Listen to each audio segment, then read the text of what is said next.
नमस्कार दोस्तों, इस वीडियो में हम लोग बात करेंगे इंफॉर्मेशन वॉरफेयर के बारे में। वॉरफेयर का मतलब क्या होता है? जो हम लोग जो तरीके अपनाते हैं ना, एक गवर्नमेंट से या एक कंट्री से या एक मतलब जो समुदाय है या एक रिलीजन है या एक ग्रुप ऑफ पीपल है, ग्रुप ऑफ पीपल और दूसरे ग्रुप ऑफ पीपल के बीच में जो मतलब खींचातानी होती है, जो वार्स वगैरह होते हैं, जो लड़ाइयाँ होती हैं, जो दंगे होते हैं, जो फसाद होते हैं, उन सब के बीच में हम लोग इन्फॉर्मेशन को कैसे इंक्लूड कर रहे हैं या साइबर तरीके से कैसे हम लोग उसको इंक्लूड करेंगे, उसके बारे में हम लोग जानते हैं यहाँ पे।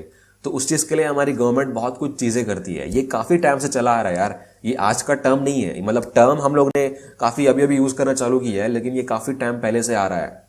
यहाँ पर technical and strategic use of information. Technical मतलब उस इंफॉर्मेशन का ऐसे यूज करें ताकि हमारा कुछ नीड फुलफिल हो पाए। हम लोगों ने योजनाएं बनाई हुई है, पहले से प्लान करके चलते हैं कि इंफॉर्मेशन जो हमारे पास है, जो हमको मिली है इधर उधर से, तो उनको कैसे यूज किया जाए हमारे खुद के एडवांटेज के लिए। अब पुराने दिनों में क्या होता था ना कि इंफॉर्मेशन काफी ज्यादा फिजिकल होती थी, मतलब पेन पेपर में होती थी और बुक्स में होती थी, दस्तावेज या फाइल्स होती थी उसमें होती थी। तो ग्रुप ऑफ पीपल्स जो बात कर रहा था मैं यहाँ पे, गवर्नमेंट को मिला के भी एनिमीज से, दुश्मन से बचने के लिए या दुश्मन को मतलब मजा चखाने के लिए या दुश्मन से लड़ने के लिए, उनसे जीतने के लिए गवर्नमेंट काफी तरीके अपनाती थी।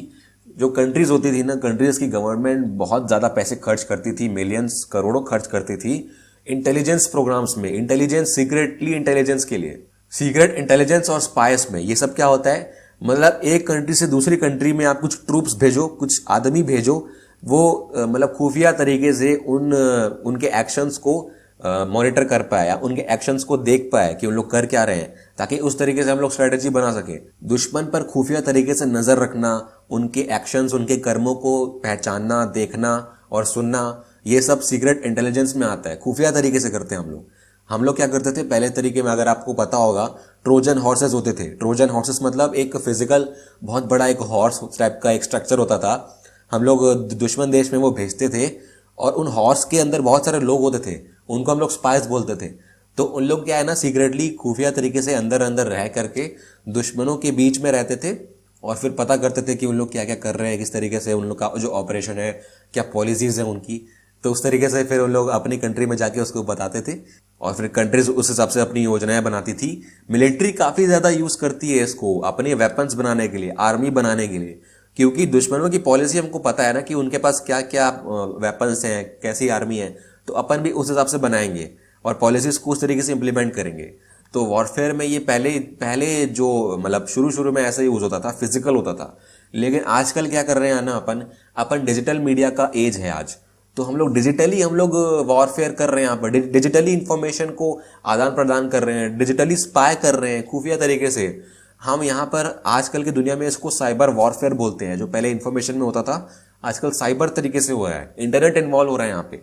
आज भी गवर्नमेंट मिलियंस ऑफ पैसा खर्च कर रही है आईटी के लिए, इंफॉर्मेशन टेक्नोलॉजी के लिए, उसके इंफ्रास्ट्रक्चर को यूज कर रही है। जो नेटवर्क्स हैं, जो वायर्स हैं, जो कंप्यूटर्स हैं, जो हमारे पास इंटरनेट है, उसको यूज कर रही है अटैक करने के लिए या डिफेंड करने के लिए। तो जो भी मैंने अभी तक डिस्कस किया है ना, आप उसका निचोड़ निकाल सकते हो एक टर्म पे, टेररिज्म बोल सकते हो आप इसको। क्योंकि ऐसे ही है ना यार, आप बिना मतलब एक दूसरे पे अटैक कर रहे हैं या सामने वाले ने आपका कुछ बिगाड़ा नहीं है फिर भी आप उस पर अटैक कर रहे हो, तो वो टेररिज्म ही हुआ ना।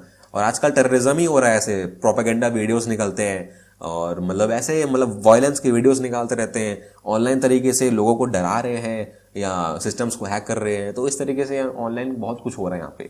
साइबर वॉरफेयर की कॉमन तरीके जो होते हैं, वायरसेस फैलाना, मालवेयर्स फैलाना सिस्टम्स पे, और सिस्टम्स की कमियों को, नेटवर्क्स की कमियों को एक्सप्लॉइट करना, मतलब फायदा उठाना, और फिर अनऑथराइज्ड एक्सेस लेना सिस्टम पे। ये कॉमन तरीके हम लोग ने पढ़ चुके हैं और आगे डिटेल में पढ़ेंगे। तो बड़े बड़े जो साइबर अटैक्स होते हैं ना, उसको आप बोल सकते हो कि बहुत बड़ी बड़ी कंट्रीज में जो एक दूसरे के लिए खुन्नस होती है ना, उसी कारण ये वॉरफेयर करते हैं। अब इस इमेज पे आप ध्यान दो, यहाँ पर एक ऐसी इमेज है ये जो आप शायद जानते होंगे और काफी लोग शायद नहीं भी जानते होंगे।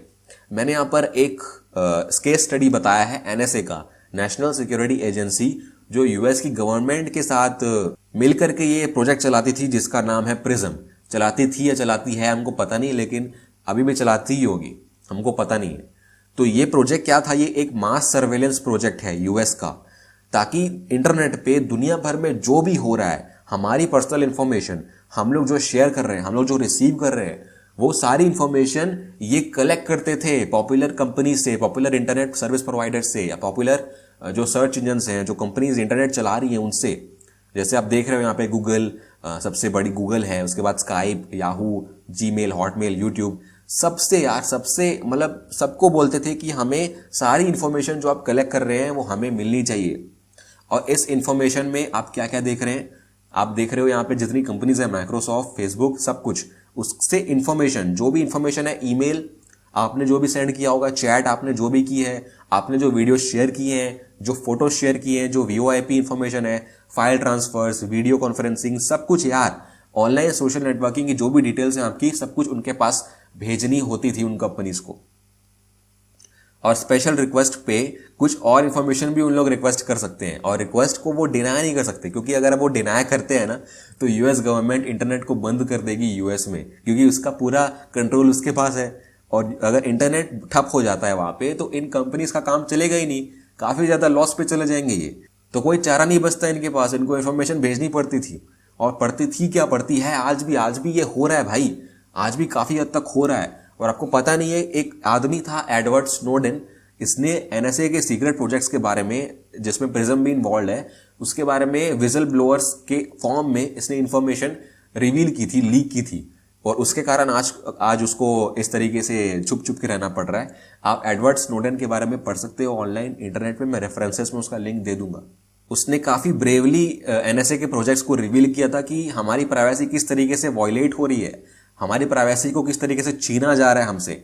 और आज भी ये तो और बदतर तरीके से हो रहा है। जो भी फाइबर ऑप्टिक्स रहते हैं ना, एक कंट्री से दूसरी कंट्री को जोड़ने के लिए इंटरनेट से, तो जो मेजर जो सेंट्रल पॉइंट है फाइबर ऑप्टिक्स का, जहां से सारी डेटा जा रही है सब कंट्रीज पे, वो यूके के आसपास है। जो सेंट्रल पॉइंट है वहां से इन लोग फाइबर ऑप्टिक्स वायर्स को, जो कम्युनिकेशन चैनल है, उसी को इन लोग ट्रैक करते हैं, उसी की इंफॉर्मेशन इन लोग लेते हैं। मतलब ये लोग मास वायर टैपिंग कर रहे हैं मास सर्वेलेंस के लिए। तो ये कितना खतरनाक है, जो भी इंफॉर्मेशन जा रही है ना वायर्स के थ्रू, वो सब कुछ ये लोग ट्रैक कर रहे हैं। तो आप ये जान के रख लो कि आप इंटरनेट पे हो तो आप प्राइवेट तो बिल्कुल भी नहीं हो, आप कुछ भी यूज कर लो, क्योंकि सब इन्फॉर्मेशन एनएसए ले ही रहा है हमसे। तो हमको जितना मतलब सिक्योर रहना है, हम खुद से रह सकते हैं, हमारी तरफ से जितना हो सके आप भी सिक्योर रहो। तो ये था इन्फॉर्मेशन वॉरफेयर, इस तरीके से हम लोग यूज करते हैं भाई। वॉरफेयर में भी हम लोग यूएस से हम लोग लड़ नहीं सकते, क्योंकि इन लोग काफी चीजें हमारी जानते हैं। तो इन्फॉर्मेशन आजकल बहुत इंपॉर्टेंट है, बहुत सेंसिटिव है।